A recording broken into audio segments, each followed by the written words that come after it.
Bom dia, senhoras e senhores, e obrigado por aguardarem.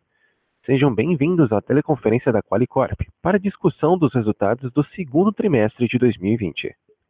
Estão presentes hoje conosco o Sr. Bruno Blatt, CEO da companhia, o Sr. Frederico Oldani, diretor financeiro e de relações com investidores, e o Sr. Elton Carlucci, vice-presidente comercial, inovação e novos negócios.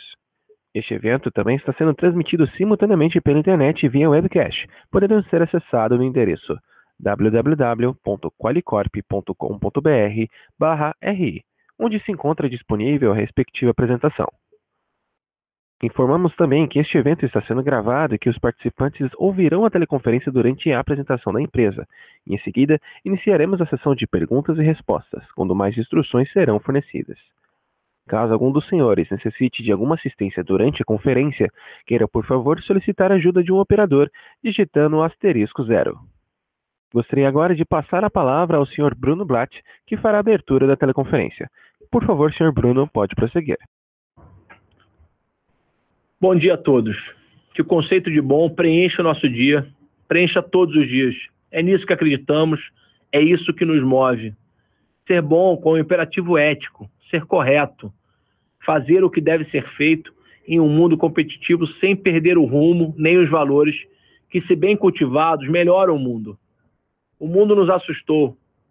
Um vírus nos separou das pessoas, das metas, dos trilhos em que caminhávamos. Um vírus mostrou o quanto somos frágeis, o quanto somos fortes. E é sobre essa força que eu quero falar, compartilhando dados e sonhos, realizações e futuro. Assumimos a Qualicorp em novembro de 2019. Foi ontem. Assumimos com a decisão de quem quer crescer, investindo em pessoas e jamais negligenciando valores.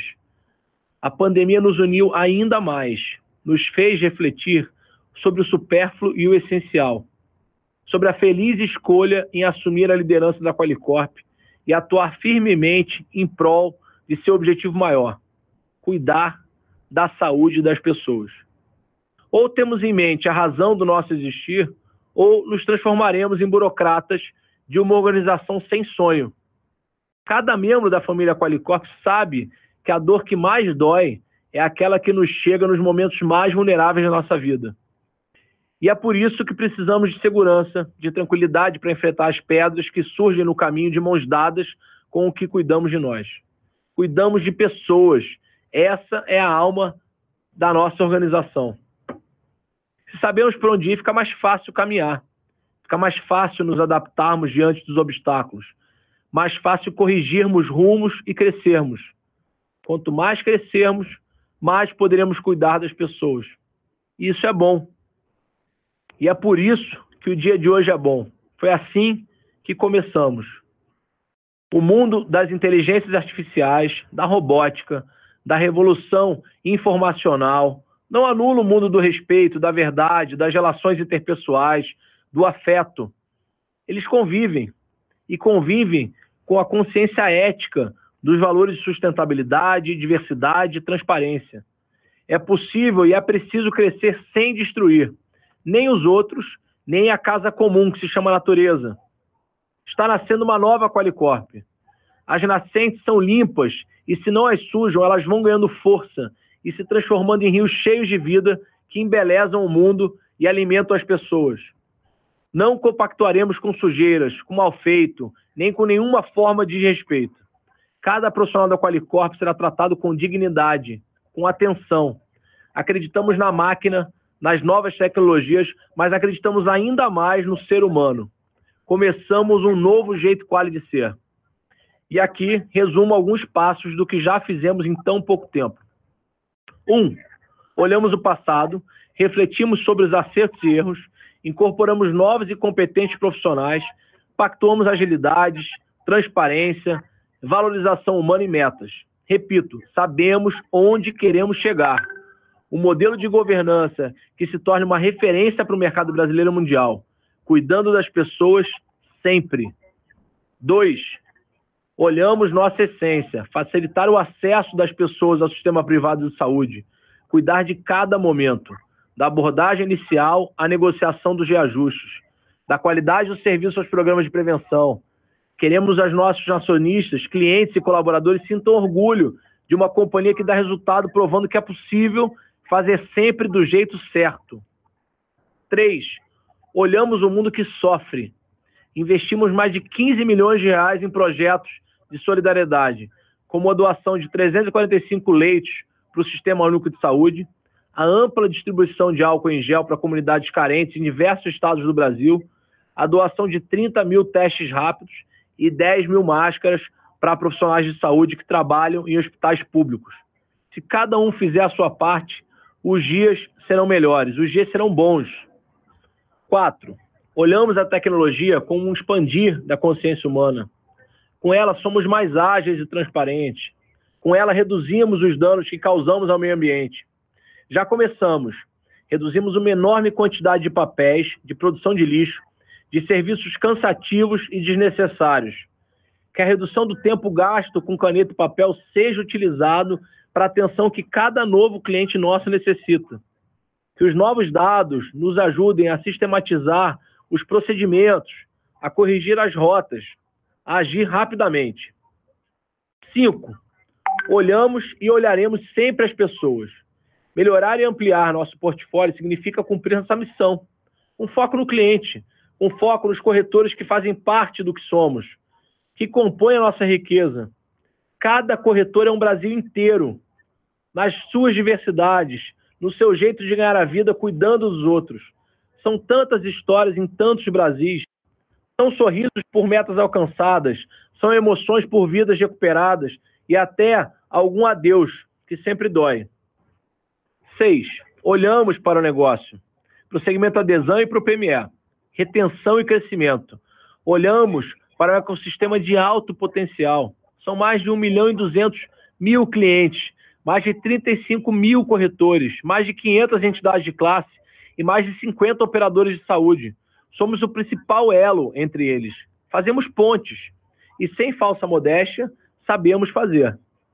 Gostamos dos números, dos desafios, da ampla visão que nos faz compreender o passado para viver o presente, planejando o futuro. Mas gostamos ainda mais das pessoas, dos nossos colaboradores, a quem chamamos carinhosamente qualis. O tempo vai mostrar o quanto somos coerentes na convivência entre o discurso e a prática. Somos ágeis, precisamos ser. Dou um entre tantos possíveis exemplos.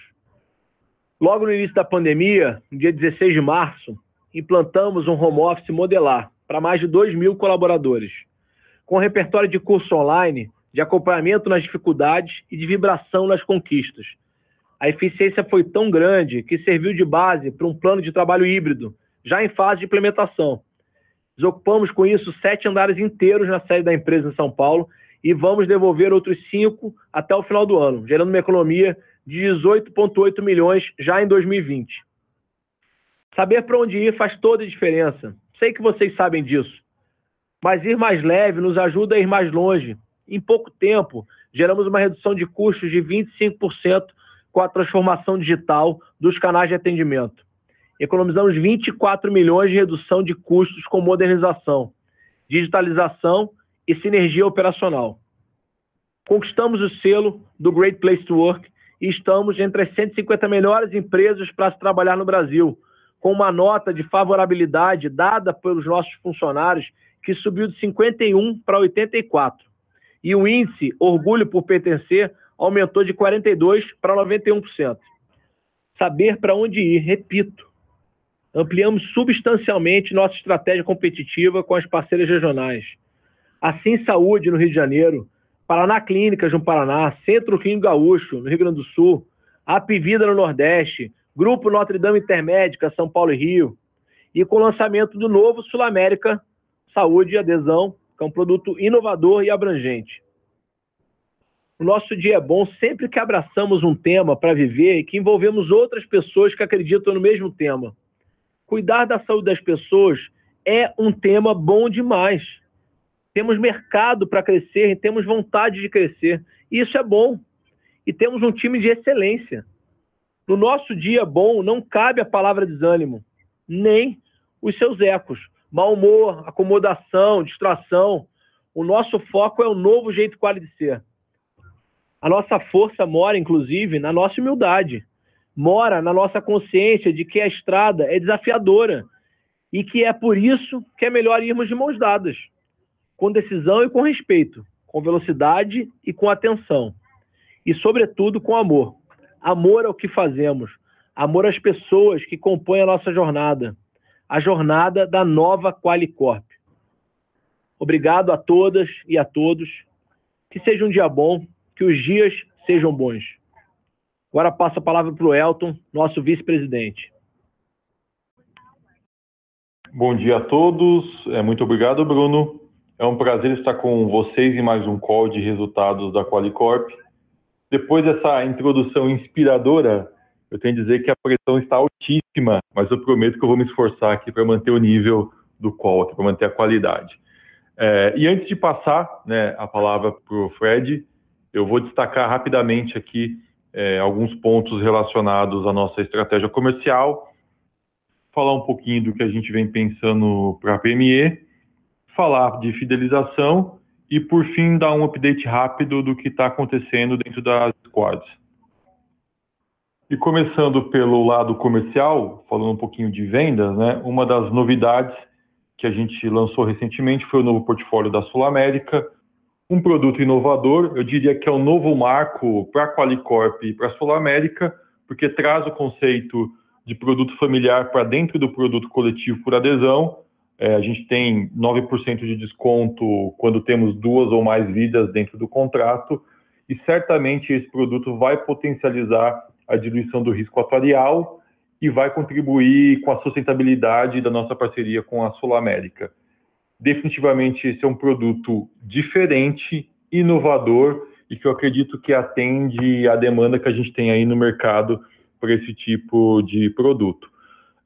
Um segundo destaque foi o lançamento da GNDI, o Grupo Notre Dame Intermédica. É mais uma parceria comercial inédita para a Qualicorp. É um produto que amplia o acesso, amplia a nossa oferta dentro da carteira.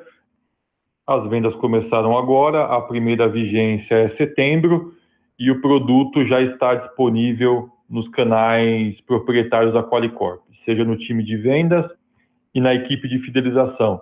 Cabe ressaltar que, além do adesão, nós também estamos potencializando a oferta de Notre Dame Intermédica para clientes corporativos, incluindo contratos para pequenas e médias empresas. Eu não podia esquecer de mencionar que nós também lançamos Paraná Clínicas. Nós iniciamos as vendas aqui no final de julho e também estamos com a operação da operadora Assim, já 100% integrada na nossa base de distribuição. E, é claro, a Qualicorp continua perseguindo novas oportunidades, sem esquecer do compromisso que nós temos com cada um dos nossos parceiros atuais. Agora eu vou falar rapidinho de PME. Nós estamos finalizando uma adequação na nossa estrutura organizacional. Nós temos aqui o objetivo de ser a maior corretora de PME do Brasil. É claro que isso não vai ser do dia para a noite, mas nós vamos perseguir esse objetivo. E cabe ressaltar que essa é uma estratégia incremental. Nós vamos buscar o aumento de market share dentro do segmento de planos coletivos empresariais para pequenas e médias empresas, sem perder o foco do nosso negócio principal, que é o coletivo por adesão. Agora eu vou falar no que eu acredito ser um dos destaques desse trimestre, que é a retenção, que é a diminuição do churn. Ele foi responsável pela performance do nosso portfólio, O cancelamento teve uma melhora de 8,5% quando a gente compara o segundo trimestre de 2020 com o segundo trimestre de 2019, e nós estamos muito satisfeitos com os resultados alcançados até agora. A gente ainda não implementou todas as estratégias, mas os primeiros resultados já estão aparecendo. E para finalizar, vou falar das squads. A gente continua acelerando esse modelo dentro da companhia. Lá no finalzinho de fevereiro, começo de março, eram 50 iniciativas. Hoje já são mais de 200 que estão dentro das 34 squads que nós temos na Qualicorp. Hoje nós temos basicamente 7 tribos que estão segmentadas para olhar clientes, corretores, people, os nossos funcionários, os nossos parceiros, entidades de classe, operadoras, toda a parte de Customer Intelligence e novos produtos. Basicamente assim que nós estamos organizados com as squads, e agora eu vou passar a bola para o Fred, e Fred, é contigo. Obrigado, Elton. Bom dia, pessoal. Eu vou começar a minha apresentação sobre os resultados no slide número 9, onde eu vou comentar sobre os destaques do trimestre. Primeiro ponto importante para destacar foi o crescimento no segmento afinidades médico-hospitalar, o que demonstra claramente já os primeiros resultados da nossa nova estratégia comercial, já demonstrando melhora tanto nas vendas quanto de redução no churn. A receita líquida do trimestre atingiu 483,7 milhões, uma pequena contração em relação ao ano passado, mas com um ponto importante que a queda veio principalmente em função das receitas não recorrentes, as receitas de agenciamento, que dependem de atividades de comercialização. Agora, as receitas recorrentes, que são a taxa de administração e corretagem, estão bastante em linha com o crescimento de vidas no portfólio e apresentaram aí um pequeno crescimento no trimestre. Nosso EBITDA alcançou aí por volta de 233 milhões, uma pequena contração em relação ao mesmo trimestre do ano passado. Aqui é importante destacar o bom desempenho na gestão de custo e despesa, que ajudou a compensar esse desempenho mais fraco na receita. Com isso, nosso lucro chegou em 126,7 milhões, aqui um crescimento em relação ao ano passado, principalmente em função de eventos não recorrentes na alienação de uma operação que a gente vai comentar com um pouco mais de detalhe nos slides à frente. Também é importante destacar a forte geração de caixa livre, que é algo já característico do nosso modelo de negócios, mas que no trimestre teve um benefício adicional, principalmente em função da melhora dos indicadores de capital de giro. Passando os destaques, vou para o slide número 10, comentar sobre o desempenho do portfólio de vidas. Portfólio de vidas, aqui a gente já começa a ver os detalhes de como a nossa estratégia já está se refletindo numa melhora no Net Adds. A gente teve uma adição líquida de 12,3 mil vidas no segmento adesão médico hospitalar, com um aumento tanto nas vendas quanto também redução do churn. No segmento de outros produtos de afinidade, aqui também a gente teve um bom desempenho impulsionado pelos produtos de dental, indo para o desempenho dos outros segmentos. Aqui a gente teve uma redução tanto no segmento gama quanto no empresarial, agora em função de contratos que foram cancelados, contratos cancelados por decisão da companhia, porque tinham resultados ruins. Então, se vocês olharem com mais detalhe, vocês vão ver que mesmo com o cancelamento desses contratos e com a queda na receita, os resultados da gama melhoraram e seguem melhorando. Tá? Aqui tem um ponto novo para a gente comentar. A gente fez uma abertura, a gente segmentou os contratos, a carteira de vidas do PME. A gente tem dois modelos bastante diferentes dentro do PME. Um é o modelo PME tradicional, que tanto o Bruno quanto o Elton comentaram, que passa a ser um foco importante da companhia. A gente hoje aí chegou por volta de 44 mil vidas nesse segmento, um crescimento de por volta de 20% em relação ao ano passado, e que já mostra um pouco do que os nossos esforços têm aí de potencial de alavancar esse segmento. Já a gente tem uma outra carteira dentro do PME que a gente chama de PME estipulação, que é um contrato um pouco diferente, é um contrato que basicamente a gente recebe um FII sobre os volumes comercializados desse contrato. Não é um contrato que necessariamente a Qualicorp administra, tá? Mas é um contrato específico com uma operadora, onde a gente tem a estipulação dessa carteira e a gente recebe um FII. Tá? Esse contrato foi rompido unilateralmente pela contraparte em abril, e a gente entrou aí numa discussão judicial em relação a esses contratos. Dado que a gente parou de ter receita em abril, a gente tirou essas vidas da carteira. Agora, o efeito nisso é um efeito bastante pequeno. A gente está falando aí algo por volta de 6 milhões por trimestre. Seguindo no slide número 11, comentar sobre o resultado do trimestre. Aqui eu queria assim, destacar os principais pontos que a gente acha que valeria a pena comentar. Assim, primeiro é o próprio crescimento do EBITDA, como a gente já comentou, o trimestre teve uma série de eventos não recorrentes, tá, que afetaram o EBITDA. Já quando a gente olha o EBITDA ajustado, descontado com os efeitos não recorrentes, o EBITDA acabou tendo um desempenho bastante em linha com o nosso desempenho de top line, assim, muito em função do bom desempenho na gestão de custos e despesas. Tá?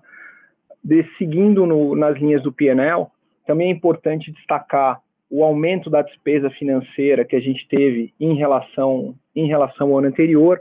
Aqui é importante mencionar que esse aumento de despesa financeira tem a ver com mudança no perfil de alavancagem da companhia, pós a redução de capital feita no ano passado, ou seja, no ano passado a companhia praticamente não tinha endividamento, tá? E a partir dessa mudança na estrutura, natural esperar um aumento nas despesas financeiras. Tá? Seguindo, taxa efetiva de imposto. Teve um benefício importante aí no trimestre, a gente teve uma redução importante na taxa efetiva de imposto, associada à alienação da operação do QSaúde, que assim, ela vai ter um benefício tributário, porque ela assim, não vai ser tributada sobre o valor principal. Né? Então, esse é um efeito aí, assim, importante para explicar o desempenho da taxa efetiva nesse trimestre. Tá? Dado todos esses efeitos, como a gente comentou, a gente teve um lucro de 126,7 milhões, um crescimento aí na ordem de 20% em relação ao ano passado, mas bastante influenciado pelos efeitos não recorrentes que já foram comentados. Tá. Seguindo para o slide número 12, comentar sobre os principais efeitos não recorrentes que a gente ajustou no EBITDA. Tá? Então, aqui tivemos quatro efeitos principais que eu acho que vale a pena comentar. O primeiro foi a própria alienação do QSaúde, um efeito aí de aproximadamente 40 milhões positivo no trimestre. A gente tem uma segunda linha de ajuste que tem a ver com as rescisões de executivos, como consequência da mudança do management na companhia. Aqui a gente teve um custo no trimestre com rescisões e também ações que tiveram seu vesting antecipado. A despesa não recorrente associada a esses eventos foi por volta de 18,6 milhões de reais no trimestre. Em compensação, tínhamos provisionado no primeiro trimestre um valor por volta de 25 milhões de encargos em relação à rescisão de um outro executivo, mas que a companhia revisou nesse trimestre o entendimento, e a gente entende que, como se tratam de verbas indenizatórias, os encargos trabalhistas não deveriam incidir sobre aqueles valores de rescisão. Então, a gente procedeu com a reversão desses 25 milhões, que, de certa forma, compensou os custos de rescisões de 18,6, gerando um efeito líquido aí na ordem de 7 milhões no trimestre positivo. Tá? Também achamos importante ajustar no EBITDA para ter um número bastante claro, assim, os valores que a gente aplicou assim, em doações de ações de combate ao Covid, tá? Embora a gente disponibilizou um total de cerca de 15 milhões de reais para essas ações. No segundo TRI, efetivamente, foram gastos 9,4 milhões. Adicionalmente, a gente teve um último item importante que também vale a pena mencionar. Como o Bruno comentou na abertura dele, nós procedemos com a devolução de 7 andares aqui na sede da companhia.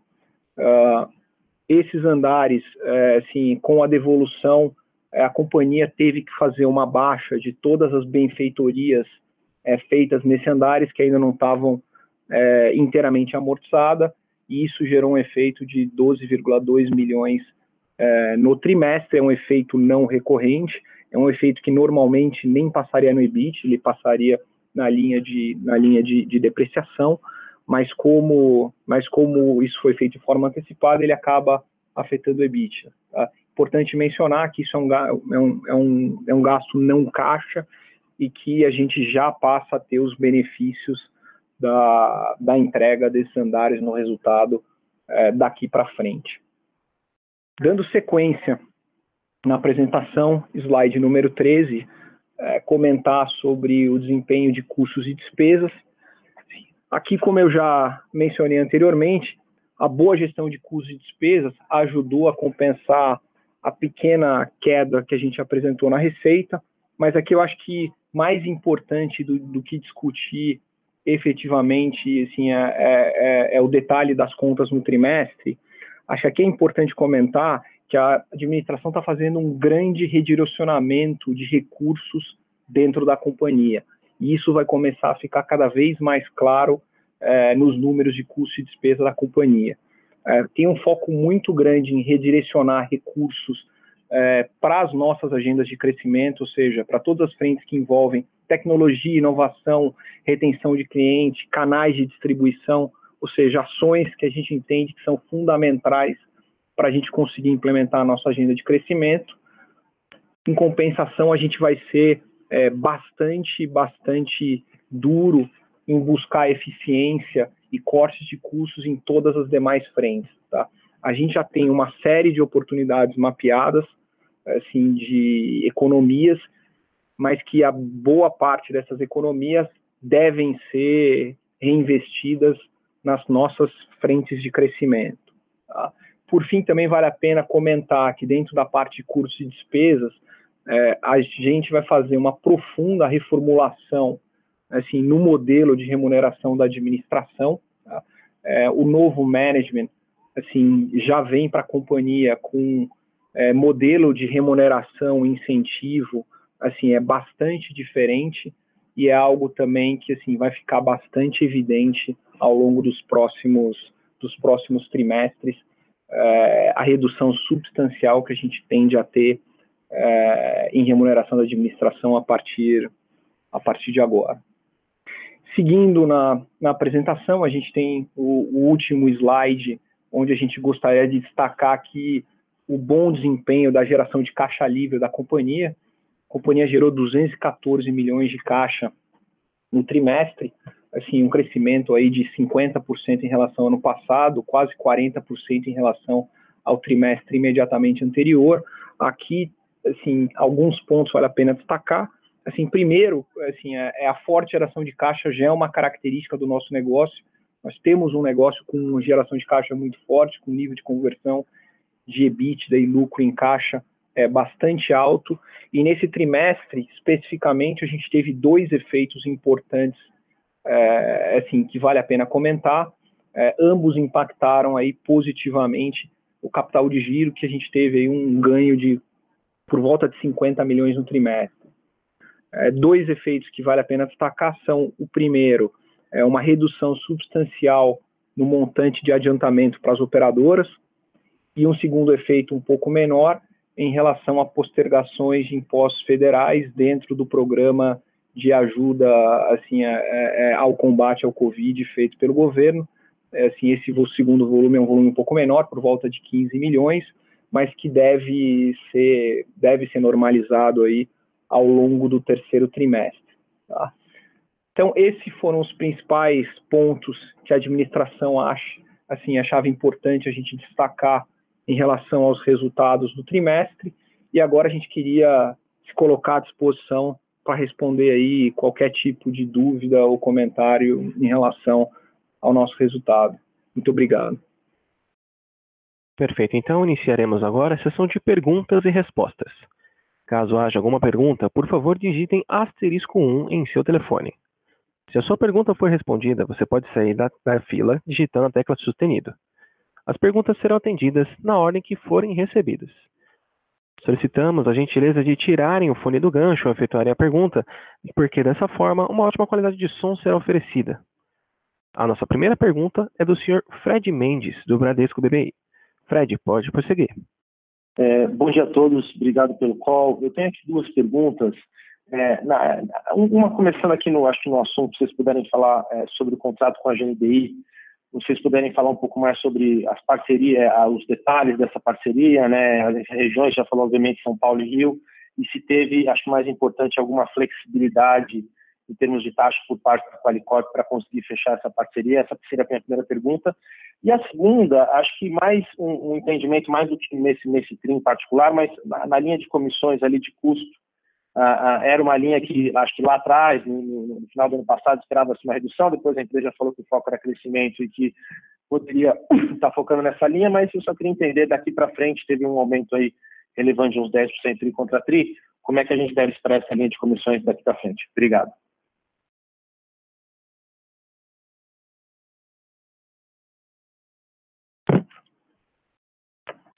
Oi, Fred, é o Elton, tudo bem? Tudo bem, Elton, obrigado. Tudo ótimo, vamos lá. Obrigado pela pergunta, eu vou falar de GNDI. A gente, primeiro, não tem flexibilização de taxa, né? A tabela lá da Notre Dame para esse produto com os carregamentos usuais que a gente tem para distribuir o produto, né? Então, acho que não tem nenhuma flexibilização. O que a gente vem estudando é no nosso canal de retenção, a gente não vai fazer alguma estratégia comercial, mas aí é Qualicorp adotando aqui, enfim, alguma estratégia um pouco mais agressiva ali, dependendo do tempo de permanência do cliente dentro de casa, a gente pode fazer alguma coisa diferente ali na retenção. A gente está colocando esse produto prioritariamente nos canais da Qualicorp, então equipe própria e a nossa célula de fidelização, e focando especialmente nesse primeiro momento em São Paulo. Esse a gente está focando em São Paulo. No referente mais um ponto importante, né, acho que essa pergunta lá não está na mesma, a gente já recebeu ela aqui algumas vezes, então a gente não tem nenhum risco atuarial, enfim, nesse contrato. O que a gente tem um pedaço da nossa comissão ali, ela pode variar ou não de acordo com a performance do contrato, mas isso está limitado e pode variar para cima ou para baixo, então, mas isso não entra no, enfim, a gente não corre um risco não controlado, tá? Então isso tá bem definido aqui, bem delimitado. E quanto a comissões, né, o que a gente vem aqui é basicamente, não vou falar de comissões / incentivos, né, a gente vem redesenhando a estratégia e como o foco é crescimento, a gente está até, enfim, priorizando, enfim, determinados parceiros e colocando incentivos baseados em metas, e essa é uma conta que a gente espera que ela tenha aí, que ela pode ser um pouquinho maior do que o ano passado, baseado a esse novo modelo, onde a gente está, enfim, trabalhando muito próximo aí com alguns parceiros, e 2, porque a companhia vai voltar a crescer. Então, naturalmente, a gente espera gastar mais com despesa comercial, colocando a companhia em crescimento também. Então, basicamente, é isso aí que a gente tem para tratar desses dois assuntos, GNDI.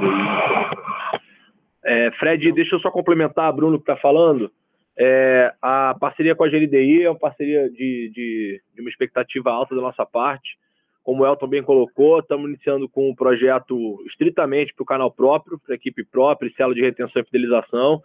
Em relação à remuneração, a gente já tem essa parceria com outras operadoras, já existe na companhia eventual risco na comissão, para mais e para menos, de acordo com o resultado da carteira, mas nunca no risco atuarial, como o Elton bem colocou.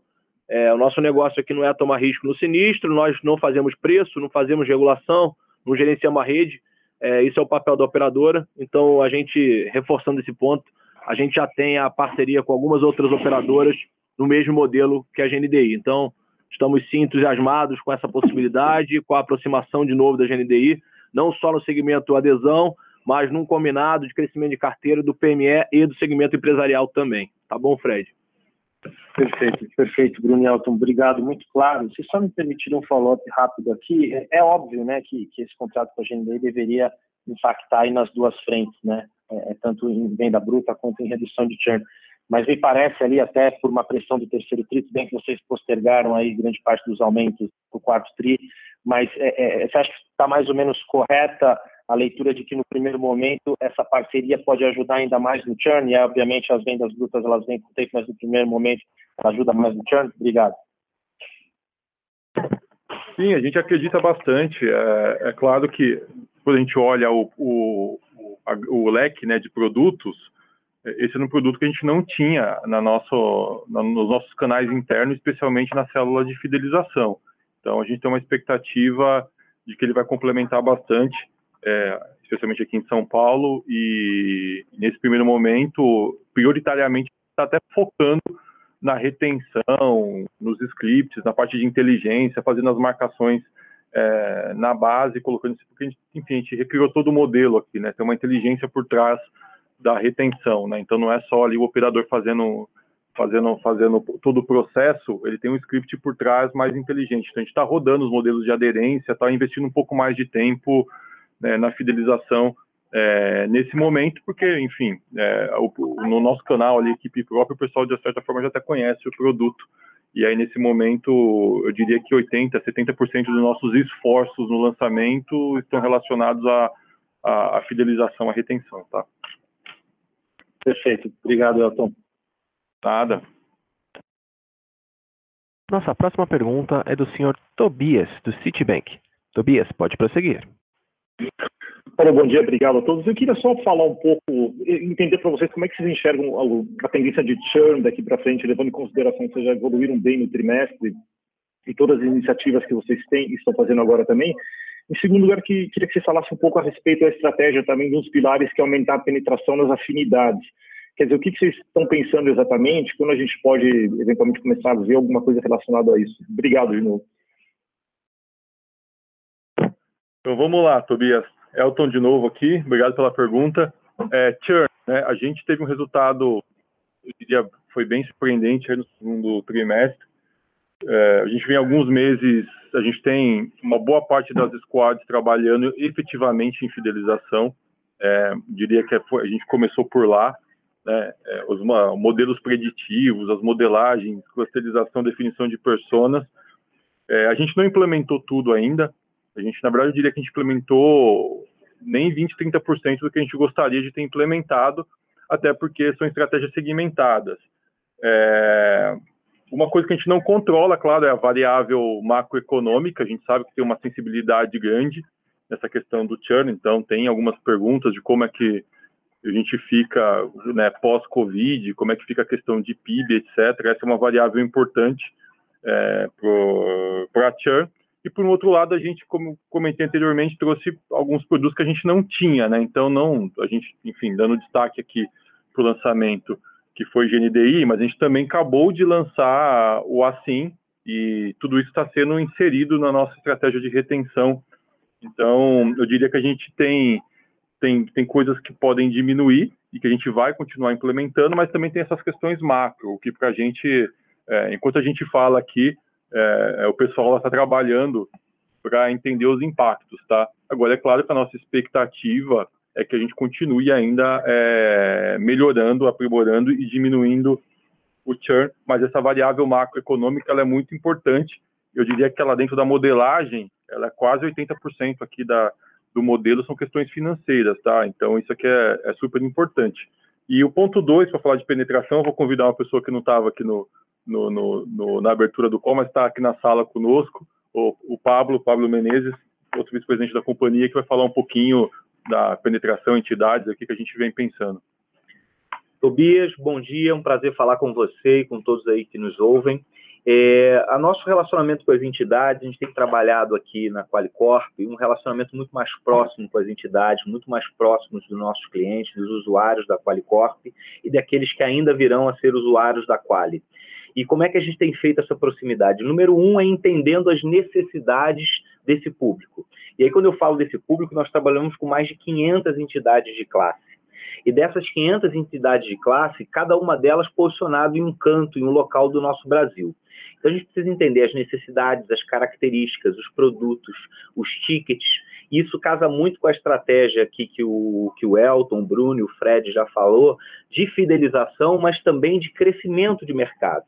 E esse crescimento de mercado se dará justamente em conjunto com essas entidades, verificando quais são os produtos sob demanda para cada uma delas. Isto é, nós temos que entender a necessidade do Rio de Janeiro, mas também entender a realidade do Amazonas.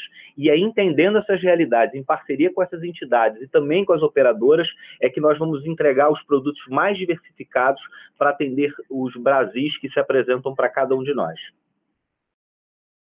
Perfeito, obrigado. E para quando vocês acham que a gente pode começar a ver o resultado dessas iniciativas, só aproveitando essa última pergunta, e do ponto de vista macro também, eu sei que 80% da moderagem, então, é o que vai acontecer com o macro, como é que estão chegando a inadimplência? Porque teve uma primeira reação da pandemia, as pessoas ainda têm tentado proteger na medida do possível o plano de saúde, isso pode ter ajudado, mas como é que vocês estão enxergando isso daqui para frente? Obrigado, são as últimas perguntas. Bom, vamos lá, Tobias, Fred. Primeiro ponto importante é comentar um pouco sobre a questão de inadimplência. A inadimplência está bastante controlada.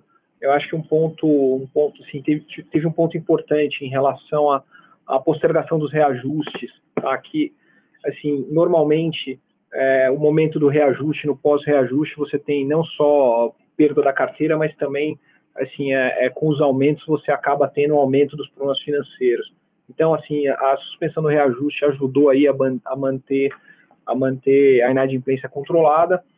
Agora, tem um outro fator, que esse é um fator novo, é o seguinte: com a pandemia, o que a gente tem percebido é uma necessidade das famílias muito grande de alguma forma, manter cobertura de plano de saúde, dado aí a questão do risco à saúde, né? Então, essa combinação de pandemia, tá, com postergação dos reajustes, a gente acha que ajudou bastante aí a segurar a inadimplência e a manter a demanda aí por plano de saúde no curto prazo. Acho que o Bruno vai querer complementar aqui. Tobias, bom dia, tudo bem?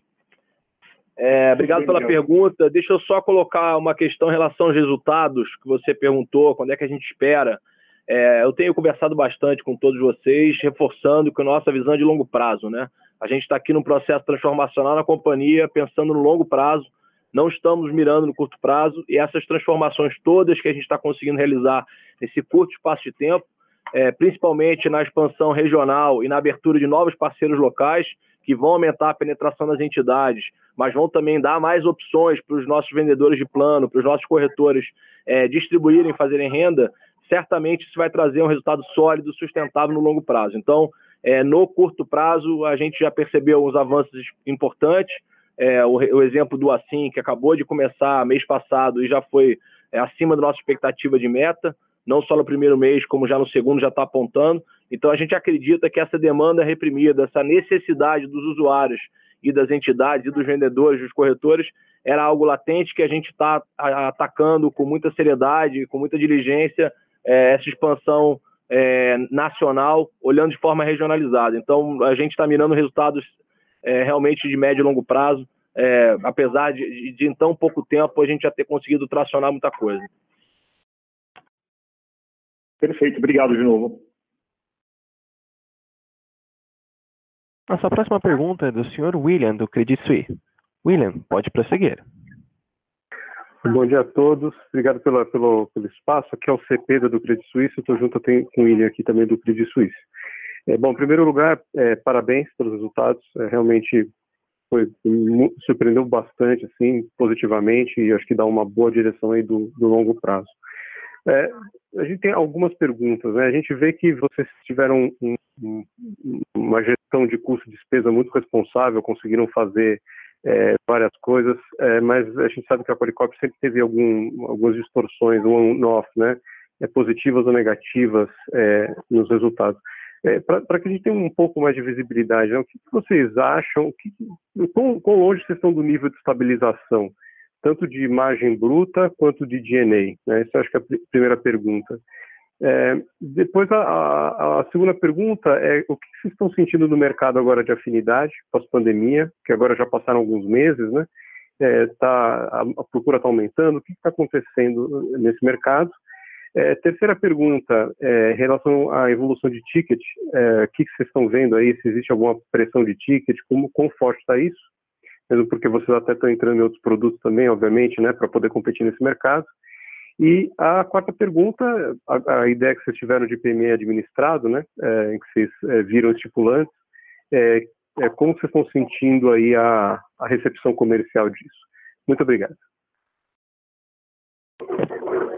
Alô, William Fred, eu vou começar a responder sobre SG&A. Assim, vamos lá, nível de SG&A, e assim, a gente não espera grandes mudanças em relação aos patamares atuais quando você pensa no todo.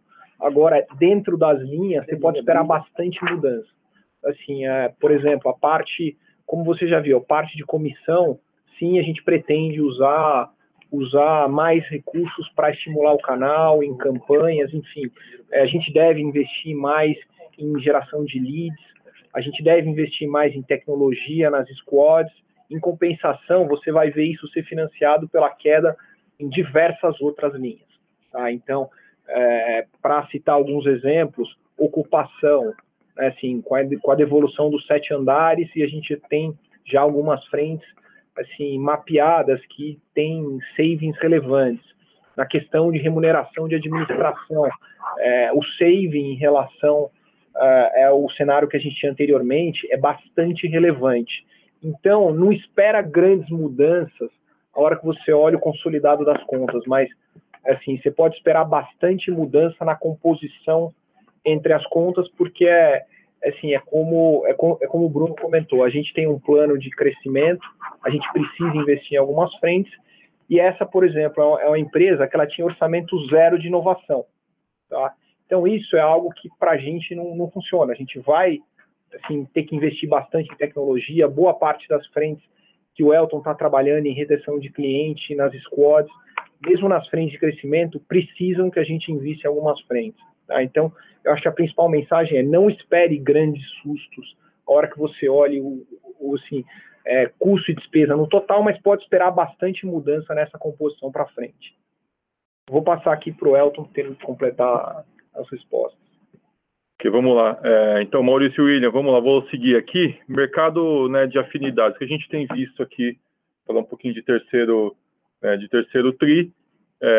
Enfim, a gente tem visto, na verdade são, eu diria, variações diferentes, né? Porque a gente tem um olhar muito regionalizado. Então, o que a gente percebe, basicamente, que em algumas praças a gente tem eu diria que ele está meio de lado, crescendo um pouquinho. Aí a gente olha o efeito do portfólio novo, por exemplo, da Sul América. Claro que eu não posso dar nenhum forward look statement aqui, nem abrir o número, mas ele está acima do que a gente esperava que fosse acontecer, né, com toda a questão da tarifação, etc. Então, de maneira geral, a gente não tem visto um arrefecimento, não, tá? O que, logicamente, às vezes acaba acontecendo a gente trocou um portfólio de uma operadora, então a gente acabou ali perdendo 2 ou 3 vigências, isso deve mexer um pouco, talvez, ali numa venda de uma região específica, mas são questões operacionais, sazonal, aquilo que já acontece, eventualmente, ao longo do ano, em trocas de portfólio, etc. Então, mas tirando isso, a gente não tem visto uma redução, não, na demanda.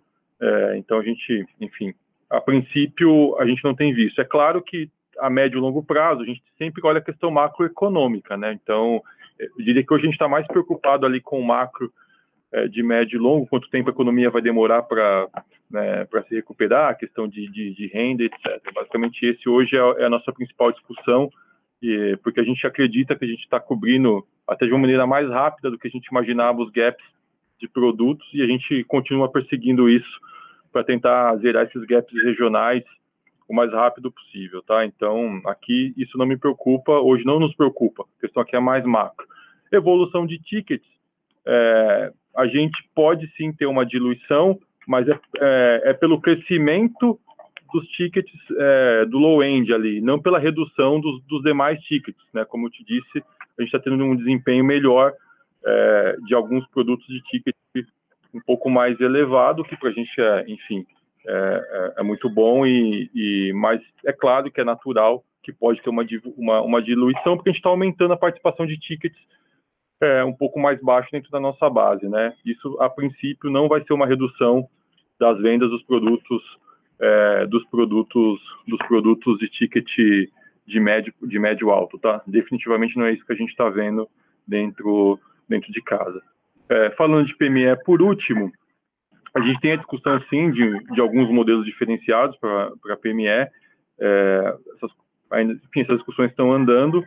E os nossos efeitos de curto prazo que a gente está sentindo, basicamente, é em cima da distribuição dos produtos tradicionais de PME, sejam na nossa oferta de retenção, né, por marcações que a gente tem hoje na nossa base. Hoje a nossa base é totalmente marcada, a gente sabe exatamente quem é ou não elegível a uma oferta de PME e em que tempo a gente pode fazer isso através de modelagem preditiva, não é mais tiro no escuro.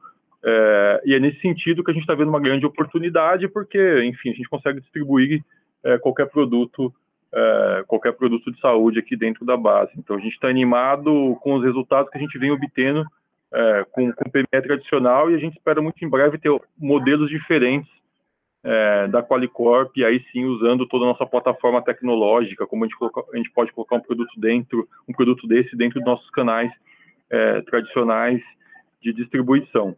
Tá? Eu acho que é isso. Se eu esqueci alguma coisa aqui, você me dá um toque, mas acho que eu cobri tudo. Cobriu sim. Obrigado pela transparência e obrigado pelo esse novo formato de release aí, ficou mais fácil de entender. Parabéns. E pelos resultados. Obrigado. Senhoras e senhores, por favor, aguardem um instante enquanto coletamos as últimas perguntas. Nossa próxima pergunta é da senhora Eugênia, do banco JP Morgan. Eugênia, pode prosseguir. Oi, pessoal, bom dia, tudo bem? Obrigada por pegarem minha pergunta e já peço desculpa porque eu não consegui conectar no começo do call, então não sei se esse tema já foi citado. Eu queria entender um pouco melhor os impactos do não aumento de preço para a Qualicorp. Então, eu ouvi quando vocês mencionaram que acho que pode ajudar do lado de inadimplência, mas queria entender se vocês acham que isso pode ter algum impacto aí no churn de vocês, na redução de churn, e como esse carrego vai afetar na parte de top line mesmo. Muito obrigada. Oi, Eugênia, Fred. Os detalhes sobre a forma de suspensão, quando você efetivamente vai poder recompor esse reajuste, todos esses detalhes saíram ontem à noite. Tá? Então, ainda é cedo para a gente poder dar qualquer tipo de estimativa. A gente está avaliando, assim que a gente tiver algo mais concreto, a gente pode dar uma sinalizada, mas hoje ainda é bastante cedo para a gente comentar, eventualmente, que tipo de impacto a gente poderia ter a partir dessa suspensão. E, Eugênia, só complementando aqui o Fred, e quanto ao churn, né, que é o ponto que você colocou, é claro que como a gente tem essa questão da renda, né, e do aumento de preço como uma das principais variáveis de cancelamento no curto prazo, isso vai ajudar, mas a gente precisa lembrar que isso vai ser recomposto em algum momento também. Então, basicamente é isso, né? A gente tem que olhar aqui o ciclo de vida do cliente e não olhar esses 3, 4 meses de forma isolada, tá? Então, basicamente, esse é o único ponto de atenção. Eu gostaria de adicionar para esse questionamento aí do churn, para a gente não considerar só o curto prazo e olhar, sim, o tempo como um todo, tá bom? Sim, super claro. Obrigada, pessoal. Senhoras e senhores, encerramos neste momento a sessão de perguntas e respostas para análise de investidores. Gostaria de retornar a palavra ao Bruno Blatt, CEO da companhia, para suas considerações finais. A teleconferência da Qualicorp está encerrada. Obrigado pela participação de todos e tenham um bom dia.